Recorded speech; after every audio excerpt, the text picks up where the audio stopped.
Good afternoon. Welcome to today's webinar presented by New Frontier Data in partnership with Bluebird Botanical. Today we'll be taking a look at the risks and opportunities associated with the CBD market.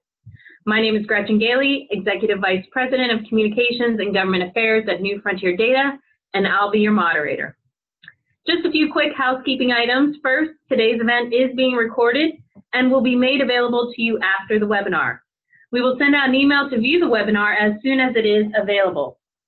Second, please enter your questions using the Zoom webinar control panel, which is located on your screen. You can start entering any questions you may have now. We will get to as many questions as we can at the end of the presentation. Now first, let's take a look at our agenda for today's event. First, we will introduce our speakers, their respective companies, then jump into our main presentation, and finally end with a Q&A. We'll take as many questions again as time permits. We want to thank Lex Pelger of Bluebird Botanicals for being here with us today and providing some great insights into the CBD market. Now, before we jump into the meat of our webinar, we'd like to ask you a quick poll question. What type of data and analytics would be most useful to you as we continue to report on the hemp and CBD markets? A, market analytics. B, investment opportunities and risks. C, global market trends and dynamics. D, scientific and medical CBD research. E, advanced hemp applications. Or F, other. We'll give you a few seconds here to put in your thoughts.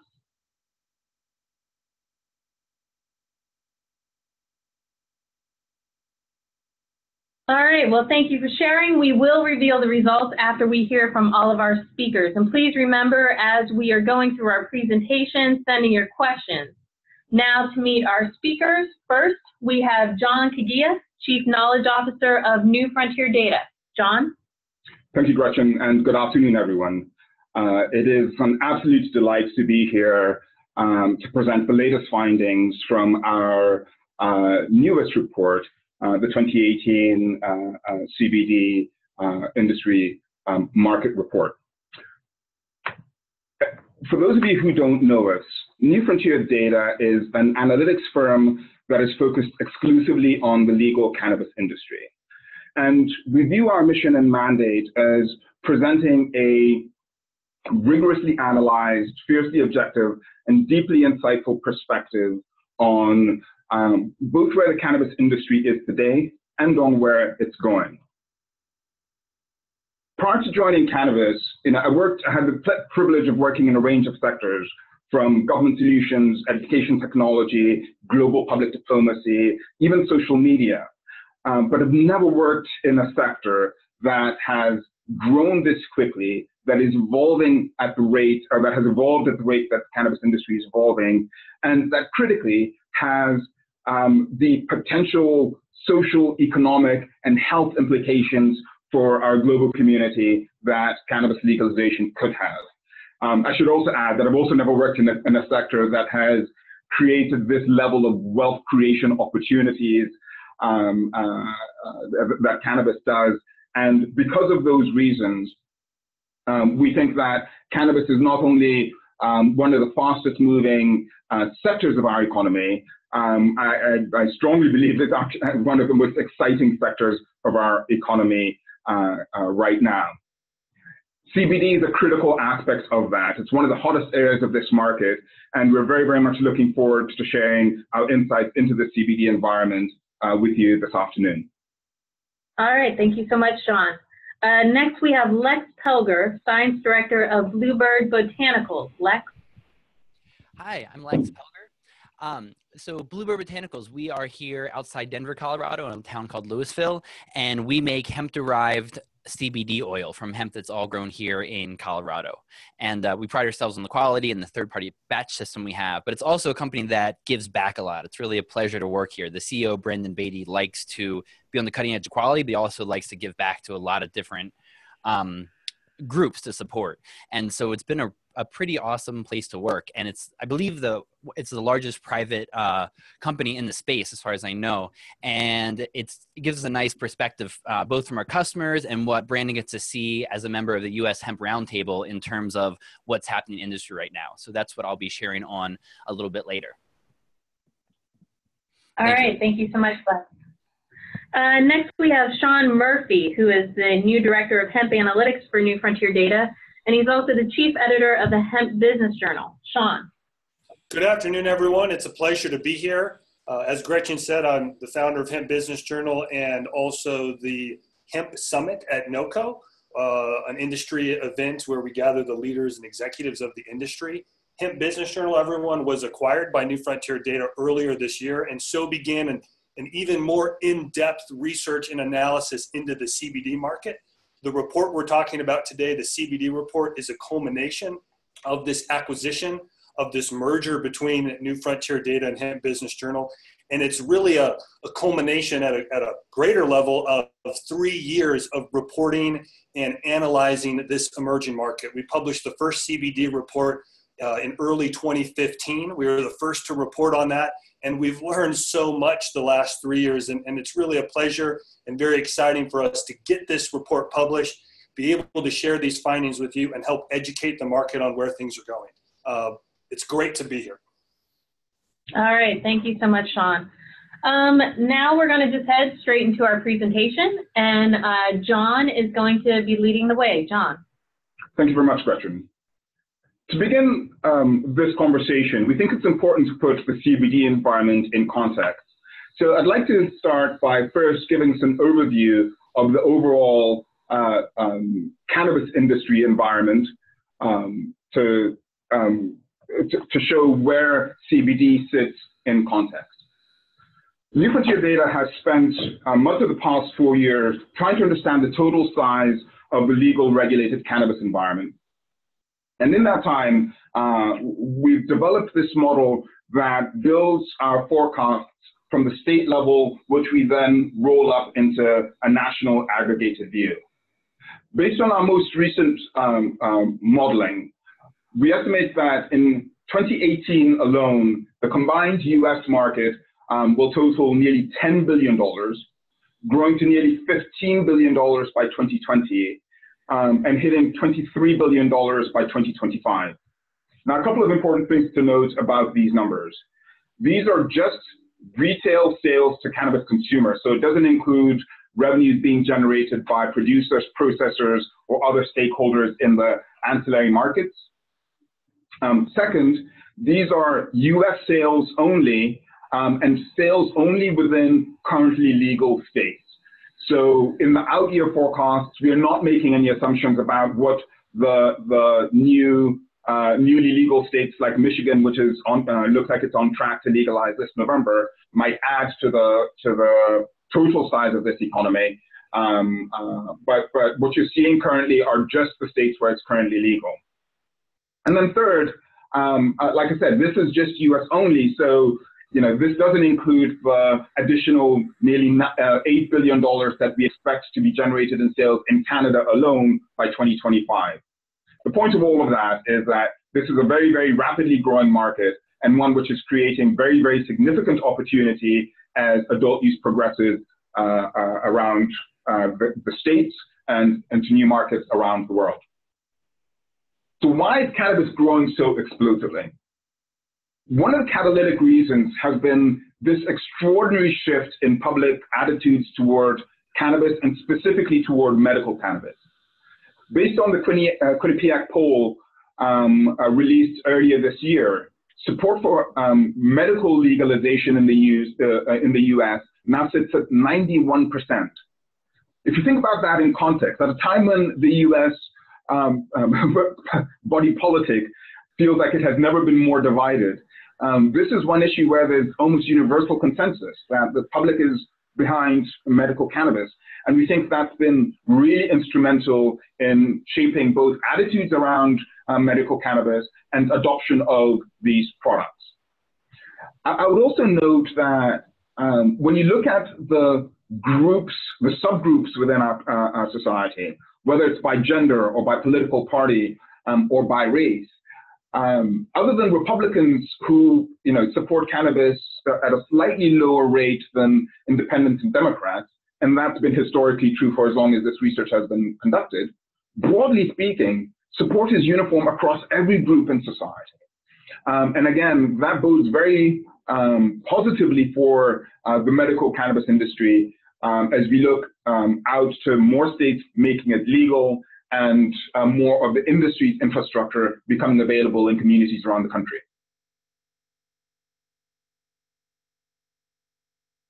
And there's been another reason why medical cannabis, in particular in CBD products, have captured the public imagination somewhat in a way that recreational or adult use cannabis has not.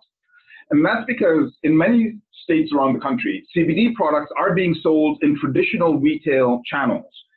I posted a picture here of a brochure that I literally picked up in my local neighborhood grocery store last week. It was sitting on the cash register, and it was hemp-derived CBD 101 put out by Plus CBD oil. But that sort of exposure to these CBD products for people who might not know anything about cannabis, may not know anything about its medical efficacy, I think is raising awareness and interest in medical cannabis solutions in a way that may not necessarily be happening for products that are only available through dispensaries in the states where medical or adult use cannabis is legal. The availability of CBD products in traditional retail outlets has dramatically lowered barriers to access for consumers, and I think is helping spark a lot more discussion around what CBD oil can be used for, CBD products can be used for, and the medical efficacy for a spectrum of conditions. So what does the CBD market look like? How large is it growing, and what are its constituent parts? We really think about the CBD market as being made up of three types of products. You have the marijuana-derived CBD, and I should just say that we generally talk about cannabis in this space, but in this case, it is a scientifically appropriate way of referring to this product because that's how the regulations define the distinction between marijuana-derived products and hemp-derived products. And then the third category is the pharmaceutical market, a very new category of product. In the US, the first product that has been FDA approved is Epidiolex by GW Pharmaceuticals, which is currently the only cannabis-derived product that's gone through the full FDA regulatory and approval process. It will not be the last, but just the Epidiolex product alone, we conservatively estimate that by 2022 we'll be generating over $600 million in revenue.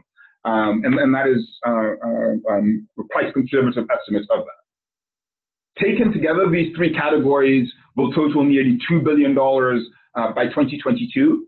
And these numbers could grow quite significantly, particularly if we see much greater international changes in regulations to permit CBD products in countries outside the US. So we'll drill in now specifically into the first of these areas, which is the marijuana-derived CBD. And just a quick overview on how we've done this analysis and the inputs that went into this. So to understand the market for marijuana-derived CBD, we source data from three markets: Colorado, Washington, and Oregon. And from those two markets, we're pulling data in from both the medical side and the adult use side of the markets. On the adult use side, the CBD products we looked at were primarily flower-based. But on the medical side, you have this spectrum of value-added products, which include edibles, concentrates, vapes, drinks, tinctures, etc.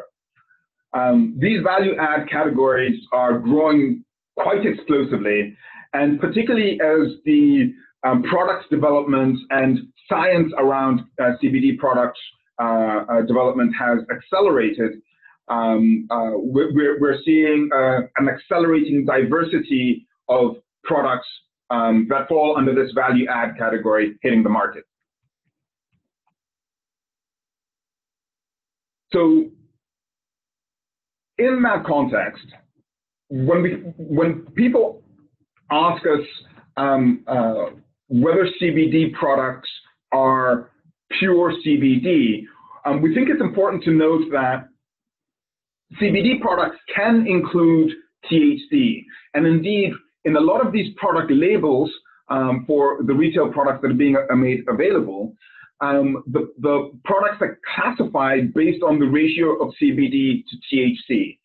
So it is not that these CBD products do not have THC in it, but rather that these CBD products are CBD dominant, or the CBD is the dominant cannabinoid, but they can also have THC in them. And so this is important for consumers to understand, because it means that some of these CBD products will have a psychoactive effect, admittedly on a limited basis, whereas some which do not have any THC at all will not have that psychoactive effect. And some of the common ratios that we see include kind of the 2-to-1 CBD to THC ratio, and on the higher end of the spectrum, you have products that have 15, 20, 25 to 1 CBD to THC ratios. We don't yet know, as this market matures, how the rest of the cannabinoids in both hemp and in marijuana are going to be classified in this labeling environment. Nor do we know whether, as this market moves toward a more kind of nationally regulated, federally regulated environment, what the federal government's expectations will be for product labeling.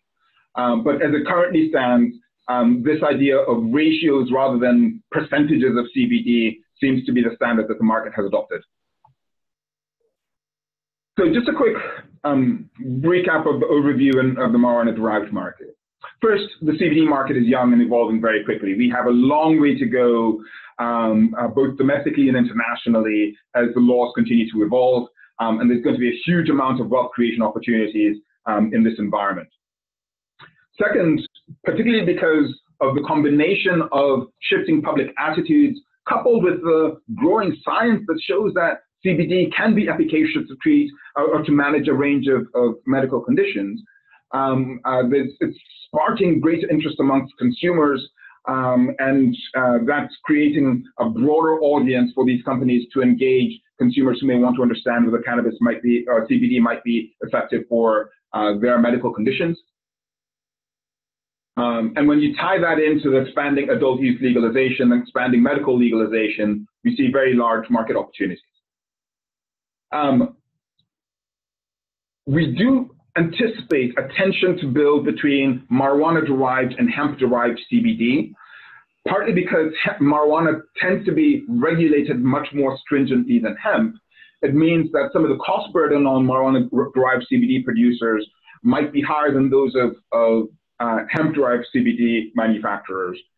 It'll be interesting to watch that tension play out over time, but we already know that it has been a point of contention in places like Oregon, where the marijuana-derived CBD producers feel like they're at a disadvantage against the hemp-derived producers. And because this market is growing so quickly, in the next few months, D-Frontier is going to be producing additional reports and analyses that look in much greater depth at how consumers are responding to these products and how their preferences are evolving. We're going to be looking at the retail product sales trends to understand both where the industry currently is and where this sector is going to be going. And then we're really going to be paying close attention to the sector of farmer-derived CBD, because while there's only currently one company in that space, the science surrounding the medical efficaciousness of CBD suggests that in time we will see a lot more companies bringing pharma-level products to the market. So with that, thank you very much. And John, I will pass it over to you to discuss the hemp-derived CBD environment. Thank you, John. In the words of Morris Beagle, everyone at NOCO, let's talk hemp. Let's jump to the next slide. What you're seeing, everyone, here on this slide, this is our high-level overview of the hemp industry. And when we talk about the hemp industry, we're talking about hemp as it is defined by law. That is anything under 0.3% THC.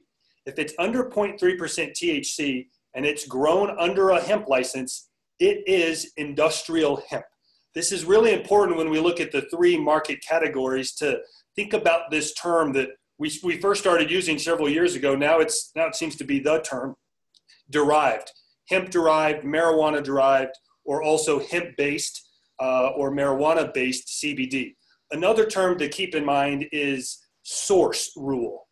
That is, where is this CBD sourced? So John eloquently in his wonderful way explained how marijuana sourced CBD is operating. What we're looking at here, let's just stay on that slide. What we're looking at here under hemp CBD is where hemp CBD is at 23% of the total market. As you can see, that makes it the top category in the entire US hemp industry at 190 million in sales in 2017. This is really important to think about as we discuss a little bit more the tension and the complementary nature between marijuana sourced or derived CBD and hemp derived and hemp sourced CBD. Another state to look at right now, everyone, is California, where there's been a more entrenched marijuana derived CBD market, but we're starting to see tension as the hemp industry starts to gain footing and push back on some of the established regulations. So in all of this, as we talk about the three different channels, or sometimes referred to as swim lanes, keep in mind that it's the source rule that applies. Where was this product sourced from? Was it sourced as hemp? Was it sourced as marijuana, the legal definition? Or is it a pharmaceutical product? These are the three important things to think about. But for this webinar specifically, we're going to be talking about that hemp CBD, 190 million in sales. Next slide, please. And here's the snapshot of what that looked like in 2017. Everyone, the dominant category where most hemp-derived CBD products are being sold right now is online. People are buying products from bluebirdbotanicals.com, pluscbdoil.com, from retailers that have a website selling this product. But that's not to say it's the only place where sales are occurring. The other really strong and quickly growing market, you'll see there 14% to 28% over the next 5-6 years, is the natural and specialty channel. This is, for example, Lucky's Market, Fresh Time. And additionally, though the products don't exist there yet, Whole Foods, Natural Grocers, Sprouts. These are all of your specialty, natural, organic retailers that are typically the first to introduce new products and create innovation in the market. We want to point everyone's attention to this because there is certainly tremendous growth happening right now in the natural and specialty channel, and we're waiting to see who the next big player, the next big retailer will be to carry hemp-derived CBD products. Will it be Natural Grocers? Will it be Sprouts? Will it be one of these big player like Whole Foods? There's dynamics happening between all of those different retailers, and we explain that a bit more in the full report. But in the interest of time, let's jump to the next slide.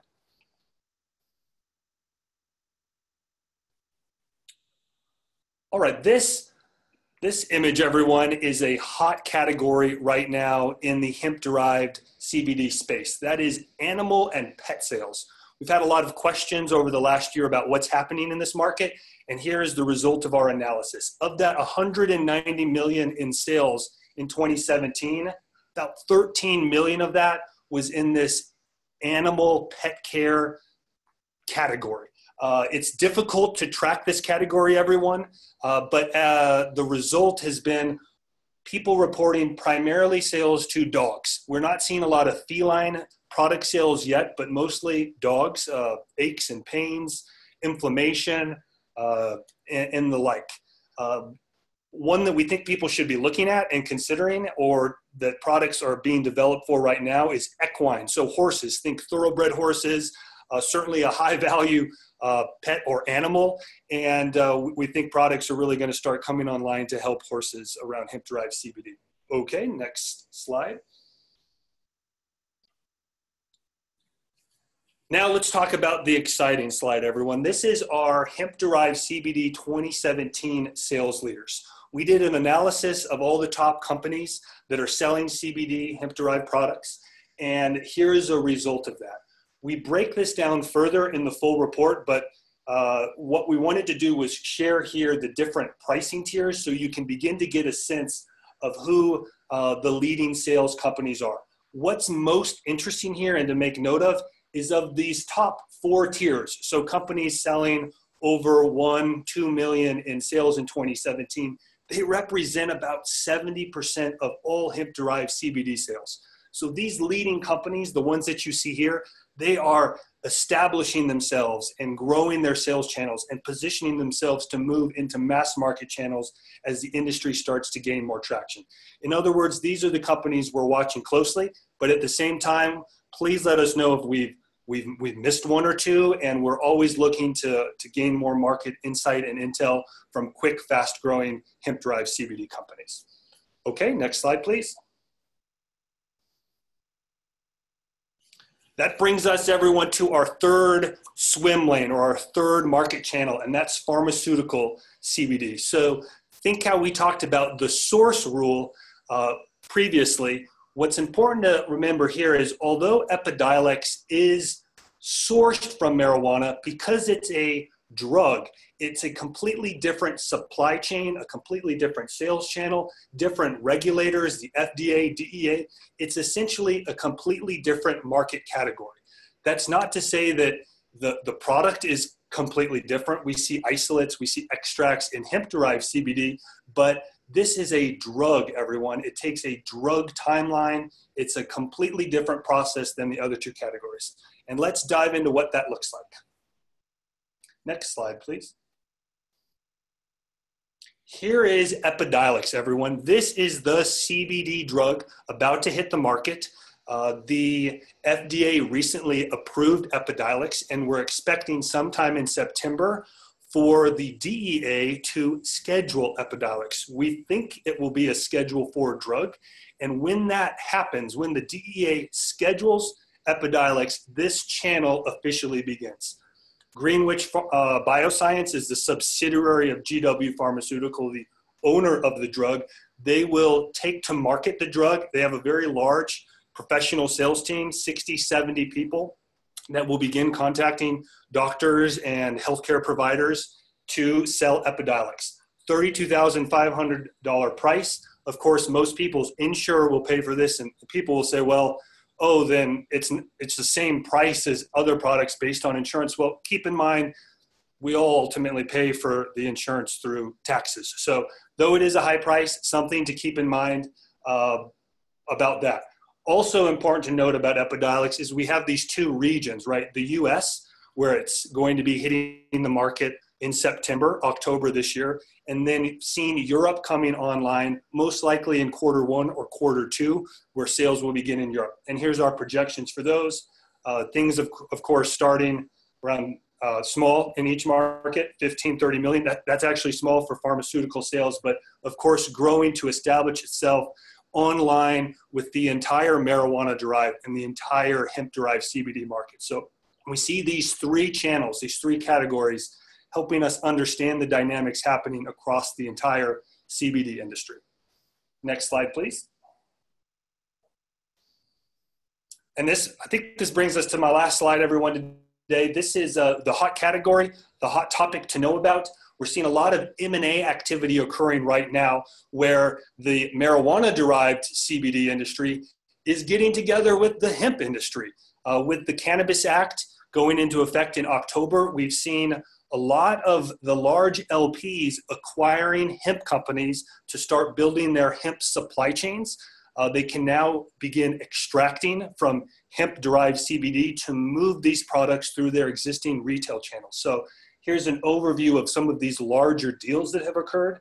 All the big players, Aphria, Aurora, and Canopy Growth, have been acquiring hemp companies, and this is certainly a trend to keep your eye on as the large LPs in Canada are moving more aggressively into the hemp industry. We'll see how this, the clashes or the commingling begins to take effect among the established Canadian hemp industry, but this is certainly a dynamic to watch as the LPs begin to assert themselves in the hemp industry. Next slide, please. Okay, scientific insights, everyone. That brings us to Lex, everyone, at Bluebird. And Lex, take it away, please. All right, great. Thanks so much to Sean and John. And if we go to the next slide, what I'll start off talking about today is a survey project we did here at Bluebird a couple of years ago now, where we reached out to our customer base. And it's nice. We have a really friendly customer base who likes to work with us and give us feedback. So we got a lot of responses. And so this first part is about ingestion methods. And back then, it was mostly oil that people were taking among our customers, but that seems to be true across the board. But we've seen things shift in the last couple of years. The oil is a great way to get started, but there are a lot of other methods that can be a great way to get CBD into your system. And it's going to be one of the most fascinating parts as, good old American ingenuity is applied to the CBD market and all of these ways we can get the cannabinoids into the system. Because the fascinating thing about the cannabinoids is they're lipids, they're fats. And so it does make them harder to work with, but it also makes them easier to get into the system. And so liquids were one of the first ways that people use, an old method. But now we have vaping as well. And that's fast becoming a really important segment of the market, especially because it's also a really helpful way for people to get this into their system. Liquids will take, maybe 20 minutes to get into your system because it's an oral product. But the nice thing about vape is, 10 to 20 seconds, you can feel how this is affecting you and know right away. So that can be a more acute thing for people to use. Capsules are also becoming bigger and bigger because if people are doing a full plant extract, all the terpenes in there from the plant, terpenes usually, they smell good, but they don't taste good in general. And the capsules are a great way to disguise the taste in case people don't like the natural flavor of the cannabis plant. And another one that's going to be an exploding market, I believe, is topicals. And it's already there somewhat, but it's only going to get bigger. And it's fascinating how well topicals can work for people. Because these are lipids, like I said, they can go right through the skin. And that means it can be really helpful for people getting cannabinoids in through the skin. So a couple ways that we don't have here at Bluebird, but I know are out there. Patches are a way to do this as well. And I think edibles and CBD food in general is getting bigger and bigger. All these stores want to have their CBD beer or their CBD food type of some kind. And then as someone who's personally interested in this because of elderly health, some of these last ones I think will become more and more important. Suppositories are a great way to get cannabinoids into the system. It's actually the cleanest way to get almost anything into your system. And it bypasses the liver that way and goes directly into the bloodstream. So it can make it much more potent and a lot less of the liver changing things. Eye drops is one that I don't know is out there, but I know it will be. There's been a lot of people working on this problem for a long time, but it's hard to get a fat into an eye drop. I know at the University of Mississippi Grow, they've been working on this for a long time, but that's another key part of something that will be coming forward. Another one you hear about a lot is microspheres or nano CBD, and that one is still very unclear, like where the science is about how much more effective that might be in terms of absorption rates. You'll see a lot of people talking about nano CBD, but personally, we're staying away from it just because the science isn't there yet, it seems like.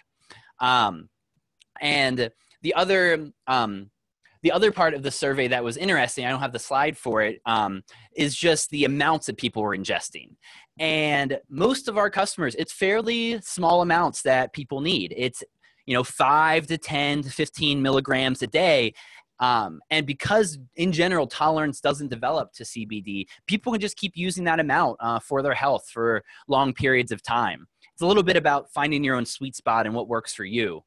But the other surprising part is how many people are taking really large amounts every day, and the non-toxicity of CBD in general. It makes it really nice to work with this product just because you hear so few negative stories from your customers. And people really can be safe to take large amounts. So we're always telling people start small and work up to find the amount that works for you. Most of what people would be taking of our product would be much under what people would be taking, for instance, from Epidiolex. Epidiolex is a large amount of CBD, which for what they're dealing with, it seems necessary. Okay, and can I go to the next slide, please? And so here at Bluebird, because we're regulated by the FDA as a nutritional supplement, we are very strict and careful about not making any medical claims for these products. And so if people call on the phones for advice, we won't be making any kind of claims like that. And it's always a hard conversation to have. But we also don't know what's going to work for anybody. Everybody's endocannabinoid system is so unique that really the only person who's going to know how well this is working for you is you. And a lot of Americans don't like hearing that answer. They'd like to just, get handed their CBD pill and say this will fix everything. But it's really about finding how this works for you. And the reason that's true is something that is close to my heart. This is actually what I write graphic novels about. Books on the endocannabinoid system and trying to explain how we discovered this system in our body. And it's a little bit like the endorphin system, where we used the opium plant, and the morphine molecule from that gave us the clue to find our own endorphin system, our body's own natural pain-killing system. And the same thing happened with cannabis. Discovering the final structure of the THC molecule in 1964 by Meshulam and Gaoni, that was the tool that scientists could start using to drop into the human brain and say, why does this plant affect so many different people in so many different ways? It's really fascinating. And so that's how the endocannabinoid system was discovered. We have these receptors in our brains and our bodies and natural ligands that function like cannabinoids, and they are very widespread, and they seem to be something like the homeostasis system for the body. And so just a quick overview of that, because this is a science I think that helps explain how this is such a helpful thing for so many people. The CB1 receptors are the ones that are expressed on almost all the highest parts of the human brain, and explain why people get high in different ways. The CB2 receptors are on almost every organ in the human body, and they are tied up with the immune system somehow, though it's very complicated just because the immune system is such a mysterious entity, and so is the endocannabinoid system because they're so complicated. The one thing to say about CBD with these is that CBD doesn't actually bind to either of these in a traditional manner. THC is what binds to both of these. CBD is an allosteric modulator of these. And so it will change how other molecules bind to the CB1 and the CB2 receptor. And that's why scientists like Raphael Meshulam will say that a little bit of CBD in your cannabis is a good thing because it helps to protect from the anxiousness that can come with high levels of THC. And so the other two best known ligands that are in the human brain and body that bind to CB1 and CB2 are the anandamide molecule and 2-AG. So those are the four components that are really worth knowing about with the endocannabinoid system. We can go to the next slide, which is just a very pretty slide that shows how widespread this is. And it speaks to how this can be such a helpful thing for such a wide swath of people. What's really interesting about working here is how many people call in with stories that you just never expect about how they found CBD oil to be effective. And I think the endocannabinoid system helps to explain why that is. We can go to the next slide then.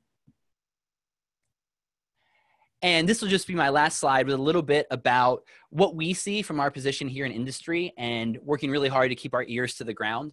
And some of this was said earlier, especially in the new product lines to come.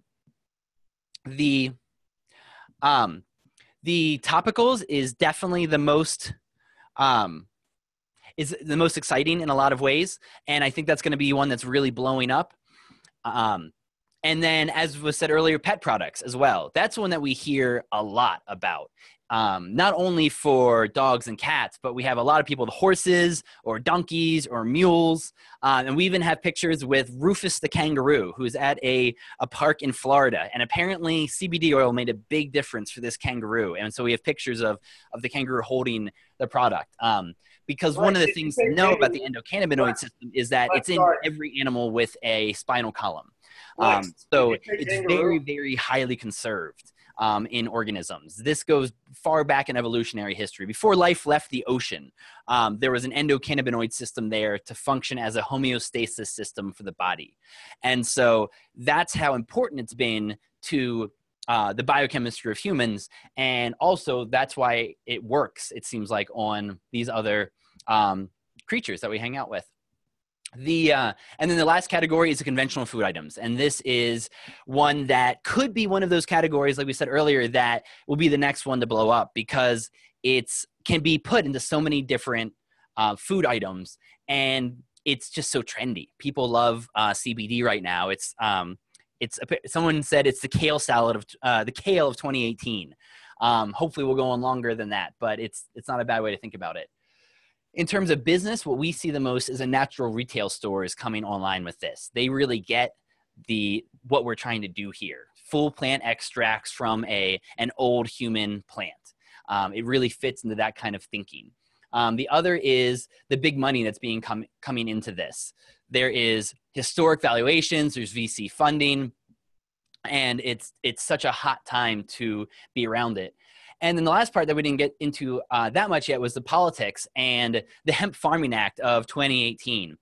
And for those who don't know the history of the hemp, 2014 was the first farm bill that carved out a specific exemption for hemp, defined as cannabis with less than 0.3% THC.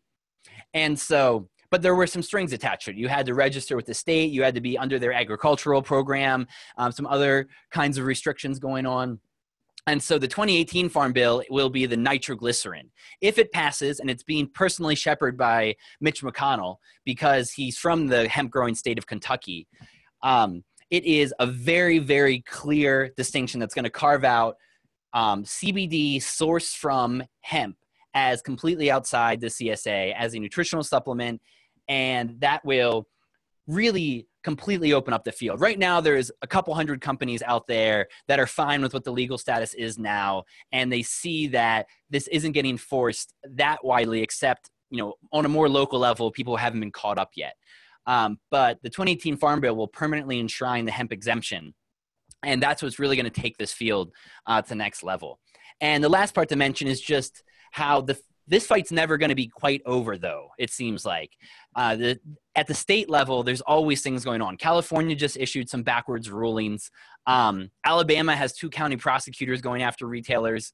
But then Missouri just passed a great hemp law, and Illinois signed one in that was about as perfect a hemp law as you could possibly want.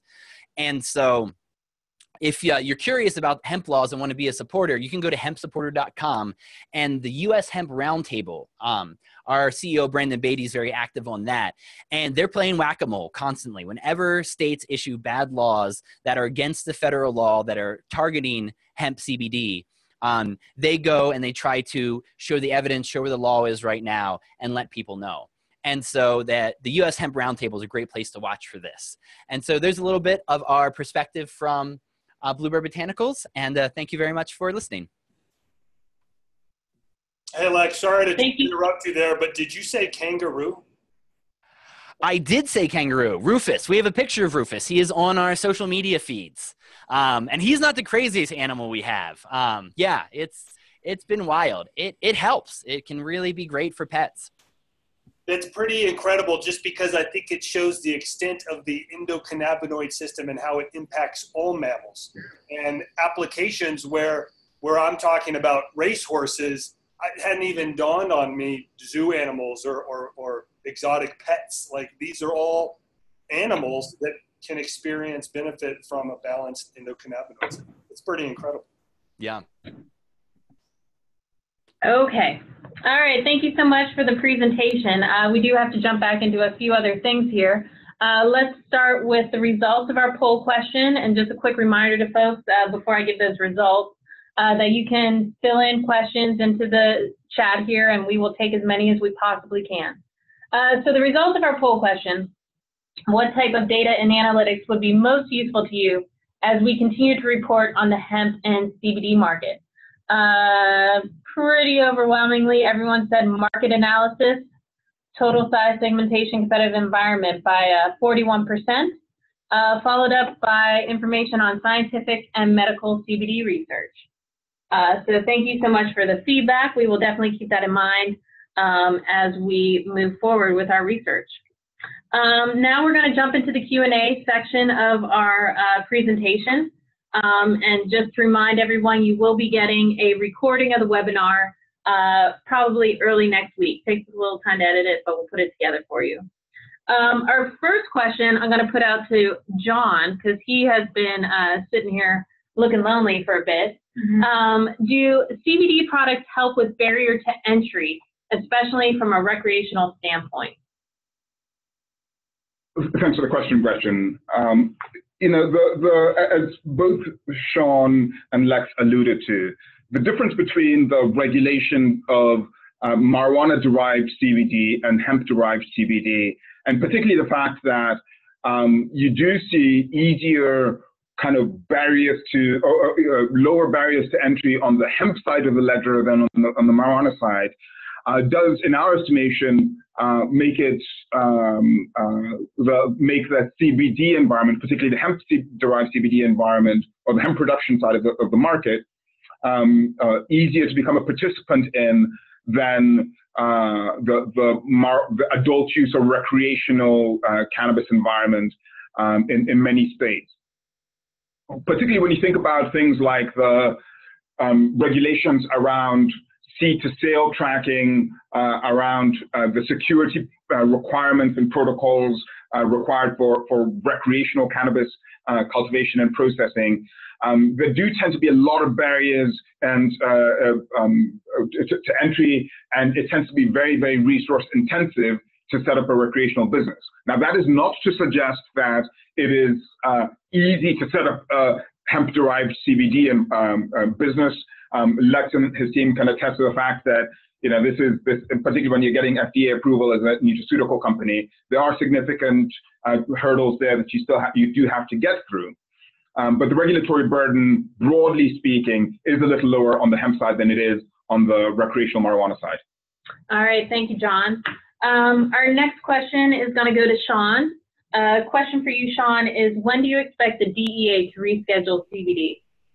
We expect it in September, everyone, and we are anticipating that it will be a Schedule 4 drug, and when that begins, that channel, that swim lane will begin. GW and their subsidiary Greenwich Bioscience, their management reported a sales team of about 60, 70 people last they reported in, and that group of people will begin selling Epidiolex once that happens.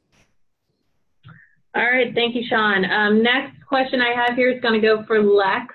Lex, can you speak about drug-to-drug interactions between pharmaceuticals and CBD? I can, though the caution is always you should check in with your doctor and pharmacist before doing this. But in general, from what we see from the science literature is not a whole lot of interactions going on, which is pretty nice. People don't have to be too worried about their drug interactions, but they still should check in, especially their pharmacist has a list. The one thing that does seem worth watching is if someone is on statins. Those are the cholesterol lowering medications that so many people are taking. And it's not even a terrible interaction, but it's just that CBD lowers the activity of some liver enzymes called the CYP450 enzymes. And those are really important because they're responsible for processing a lot of drugs that go into the body. They might either turn a drug that we take into the drug that actually helps the body, or they might clear other drugs from the system. And in the case of statins, they do the latter. They clear statins out of the bloodstream. And so if you're slightly lowering the activity of your CYP450 enzymes, you might be slightly raising the level of the statins in your blood. So it'd be something to talk about with your cardiologist. And I'm always listening for anecdotal stuff here. Everybody is, they're interested in science of it. And the nice part is you really don't hear too much. Overall, it seems like it works pretty well in that direction. But we're always happy to hear more, and we're always looking to science to see if we can find any interactions to warn people about. Okay, Lex, thank you so much. This next question is actually going to go to you again. This one's going to be more, I would say, from the business side. What are your thoughts on the potential impact on non-FDA approved CBD products once Epidiolex is on the market?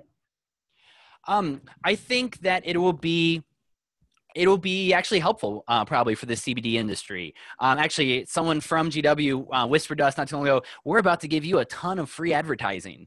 And it is that way. Epidiolex is a very focused pharmaceutical with 2 approved uses. And so that won't be available, and it's also quite expensive. But it does get the idea out there that this is a worthwhile molecule to look at.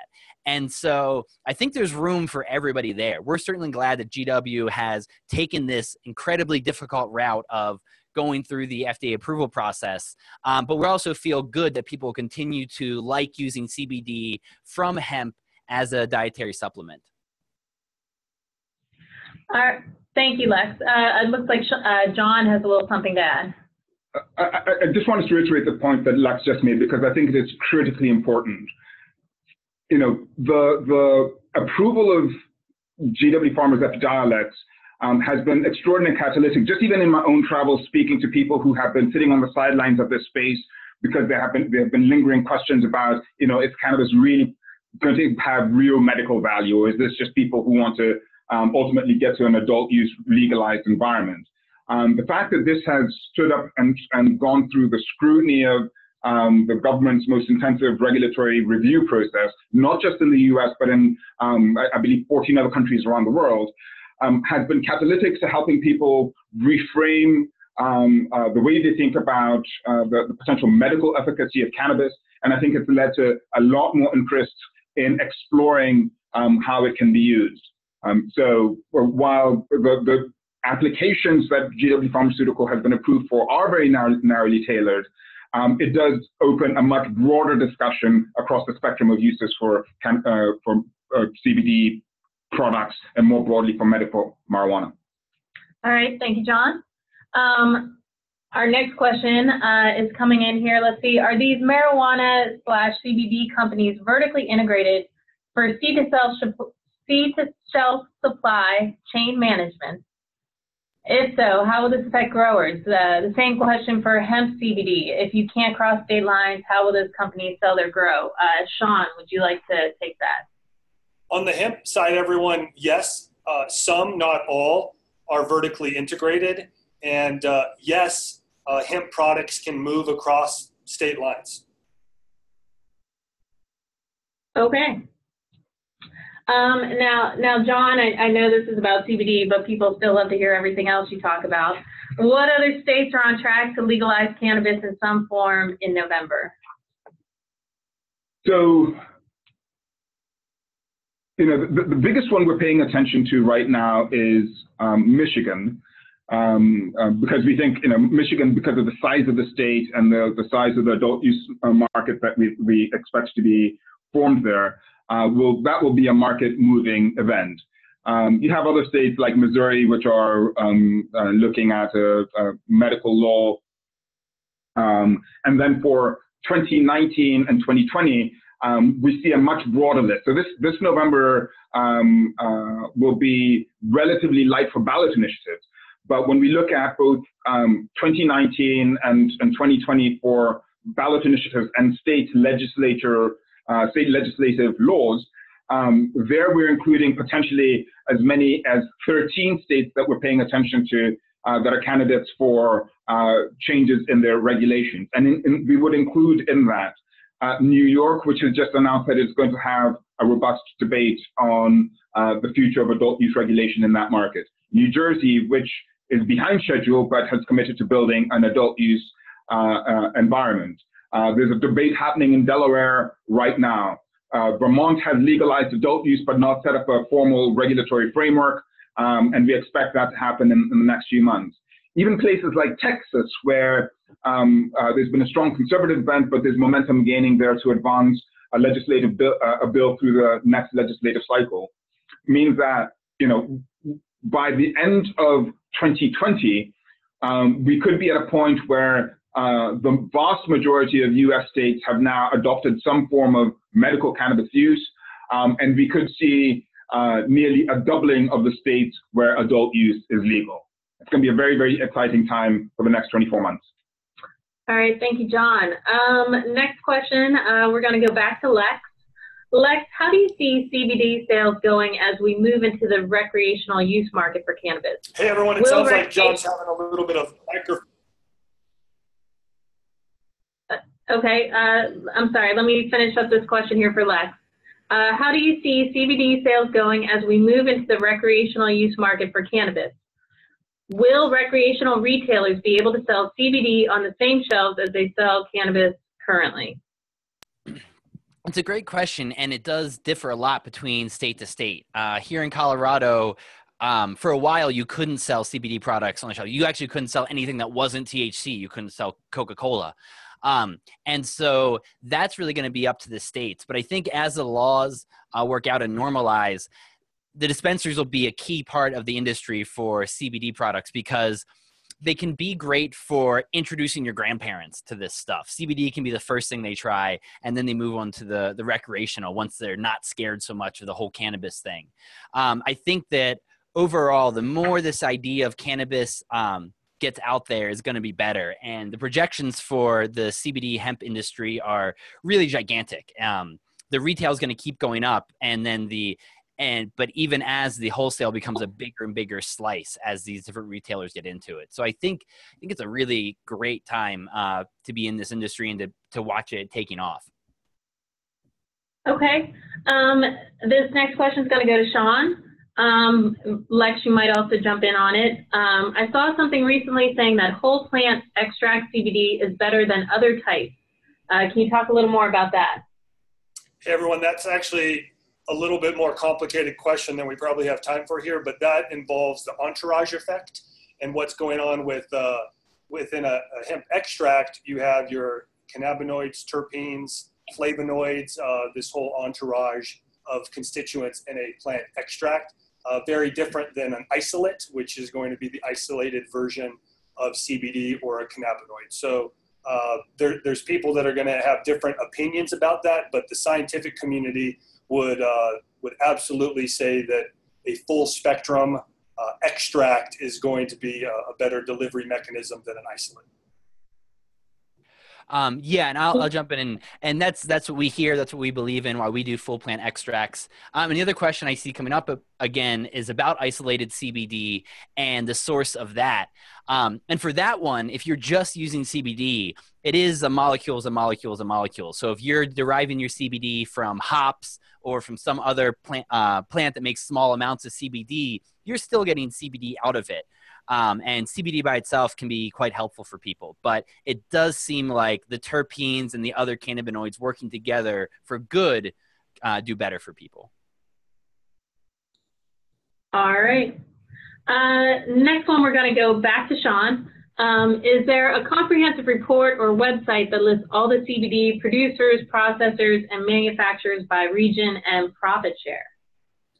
There's not a specific one that lists everyone like that, Gretchen. What we've done to help bring some order to the chaos, just because there's so many new companies hitting the market so quick the last year or 2, 3 years, is in the CBD report we did, we call it our power rankings, our hemp-derived CBD power rankings, where we've been doing a really more of an investment analysis the last 2 years to help understand who are the strong, good players, the best actors, and the companies that are leading across a variety of metrics, due diligence type metrics. So I wouldn't say there's a website where you can go pull all of this, but we've tried really hard to develop the power rankings to show who are the companies we think that are doing well, and then also have a list of other companies there that we'd like to learn more about and build a relationship with, so we can help include them in the power rankings as they establish and assert themselves further in the market. There's really a lot of great companies, everyone. There are some bad apples and some bad players out there, but we should expect that in a new, dynamic, and fast-moving young market. That's normal, but there are some incredibly great companies. We're honored to have Bluebird and their leadership with Lex today on the phone, and there really are a lot of great hemp-derived CBD companies out there across the entire supply chain. Okay, thank you, Sean. Just to let everyone know, we are coming up now on the hour mark. And I know some of you may have to jump off, but we still have quite a number of people asking questions. So if it's all right with Sean and Lex, we're going to keep going for probably about 10 more minutes. But if you need to jump off, I wanted to make sure that you are aware that we are offering a 10% discount, a little thank you for joining us today on this webinar on our CBD report. And you can find that at newfrontierdata.com/CBD. So please purchase often and regularly. While you are making your purchases, we'll go back to questions for, I would say, about 10 more minutes if that still works for folks. The next question I'm going to send over to John. I don't know if he can answer this or not, but I think he knows a lot. Challenge accepted. Which state do you see as the current and future hub of the CBD industry? And perhaps Sean may have to jump in too to help out, but just throw it out there. Right. So I would make the distinction between current and future. Colorado really has led the market partly because of the state has been so progressive in the way it has regulated hemp and created an environment where companies like Bluebird can thrive. But we think that a few things could happen depending on how this how the Farm Bill goes this fall. One is, you have to pay attention to California. It's the largest state in the union. It's the largest cannabis market in the world. And because it has such a long history and such a long legacy of cannabis production, to a lesser extent hemp production, there'll be a potentially very significant market created there. To me, the wild card are markets like Kentucky, where they used to have a very robust hemp market prior to the inclusion of hemp in the prohibition of cannabis nationally. And particularly at a time when the farming community, the agricultural sector in places like Kentucky have been so hard hit by market development. If the state is very aggressive in trying to establish a hemp industry there, they certainly have had a long history of hemp cultivation, and they've got very good climatic conditions to produce in that region. And so we could see some of these wildcard markets following the passage of the hemp bill, and based on the types of state regulations that are established, that could be rocket ships in terms of setting up very substantial hemp sectors. All right. That works for me. Sean? Everyone, I'll just jump in real quick. Seems like we're having some connection. Just to further build on what he was saying is look to your big agriculture states to be big players in hemp in the future.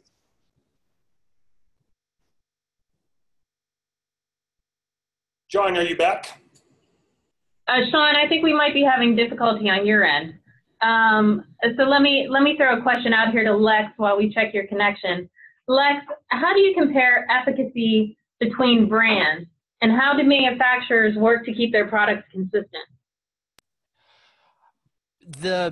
The main thing that people can do without trying things for themselves is to look for third-party testing. The best companies are going to have their test results right there for each batch and let you know. The cannabinoid content alone is nice, but that's not even what you're concerned about as much as pesticide testing and other contaminants, the microbiologicals and things like that. And so when you're looking for a really solid company to trust, you really want to see the third-party test results. I think that's the biggest differentiator out there. And to see how many pesticides they actually test for. The dirty secret is how many things are positive for pesticides, as well as how hard it is to test for pesticides.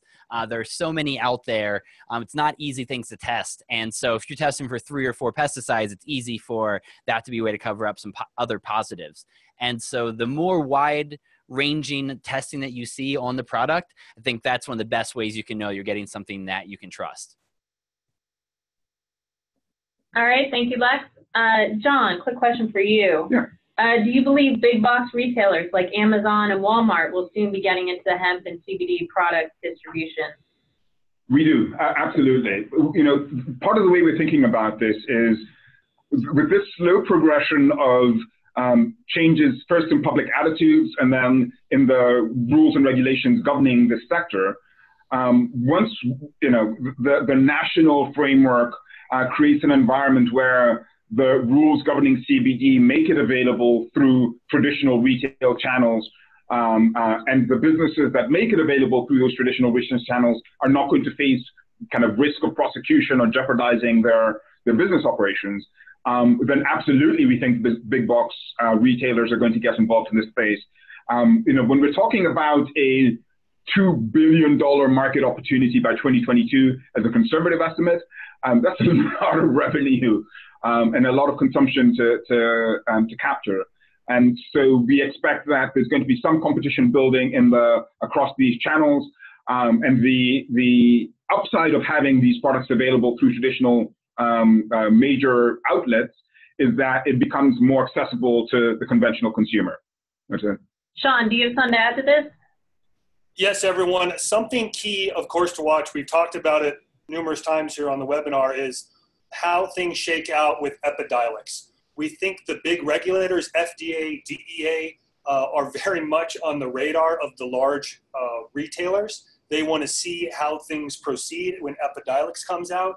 And a lot of this plays into banking.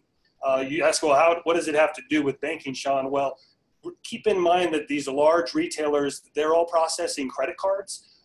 And right now, it's just too much of a risk to have CBD products going through their rails and compromising their credit card processing and their larger accounts. So keep in mind that we're going to have a shakeup in banking, or a shake out, or clarity, whatever words you want to use. But a lot of this is going to occur the next 3, 4, 5 months as the market stabilizes and things become more clear with Epidiolex rolling out. So watch for these things to happen. We don't really know everything that's going to happen because this has never happened, but we can look to other industries, other supplements, other ingredients where there have been very similar channels and clashes and commingling between pharmaceutical and natural products. And we expect a lot of those to be similar here. And as those shake out, absolutely, the large players, the large brands are going to penetrate these mass market retail channels. Okay. I would say we probably have about time for one more question. And it seems Epidiolex is the big topic of the day. So I'll put this out to all of our panelists here. What can the hemp and cannabis industries do to stop Epidiolex from taking all of their market share? John, do you want to start?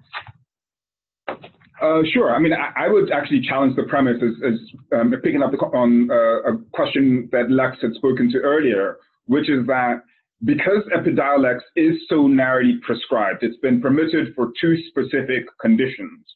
Legally, physicians aren't going to be able to prescribe it for anything else, for off-label use.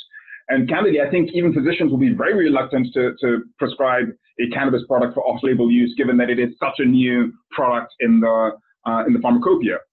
So, we would suggest that, Epidiolex may be a catalyst for broader conversation and greater interest in CBD as a medical therapy. But unless you suffer from one of the 2 conditions for which it is approved, you will still, be able to, or you will still be using or be only able to get CBD products, other CBD products to manage whatever conditions you're using it for. You will not be able to use Epidiolex for those conditions specifically. So I think it is a conversation catalyst, but I don't think it is going to be a cannibalizer of this rest of the sector that has not gone through FDA approval yet. Lex, as a producer, what are your thoughts on Epidiolex entering the market? Yeah, I think it hasn't worried us particularly. If doctors are the only gatekeepers for this, a lot of these parents of these kids, they look around as well. And so I think overall it's actually great for the industry. I know, just knowing the history of the science of cannabis, it's a little amazing how long it's taken to get to this point, because this, there was great proof for this, before this country was founded, and for it only to finally have a biologically based cannabinoid approved this year. It's pretty sad, actually. And so I think that Epidiolex is a great step forward for human health, but I also think that there's plenty of room for anyone wanting to work with this. Okay, Sean, do you have some final thoughts for us? On Epidiolex, everyone, just keep in mind, though, it's been clinically approved by the FDA for the 2 conditions, Dravet and Lennox-Gastaut syndrome. That's not to say that it won't be widely prescribed for anybody with epilepsy, particularly childhood epilepsy. So just because it's approved for 2 doesn't mean that doctors won't prescribe it for generic, or what we would call just epilepsy. So that just keep in mind that it's a much larger market. than just these two conditions, and we account for that in the projection of sales. But I think you heard it right there from Lex, everyone. You know, a top level, a best of breed hemp-derived CBD company, and he said, you know, we're not worried. All right. Well, thank you so much to our panelists, and thank you to everyone for joining us. We are out of time, but we do want to ask you one additional poll question for a little more insight going into our next webinar. What do you think went well on today's webinar? And you can select multiple choices here. A, expertise, B, clarity, C, succinctness, D, actionability of data, E, presentation, or S, timing. Take a few seconds to fill that out, and it'd be greatly appreciated. And again, just a reminder, if you're interested in what we spoke about today, there's a great bit more detail in the CBD Report 28 Industry Outlook. And by joining us here today, you get a discount code CBD10. Please go to our website, log in, and use the code. It will only be valid through the end of this holiday weekend. And like we've said before, a recording of the webinar will be sent out early next week. Thank you for joining us, and have a great day.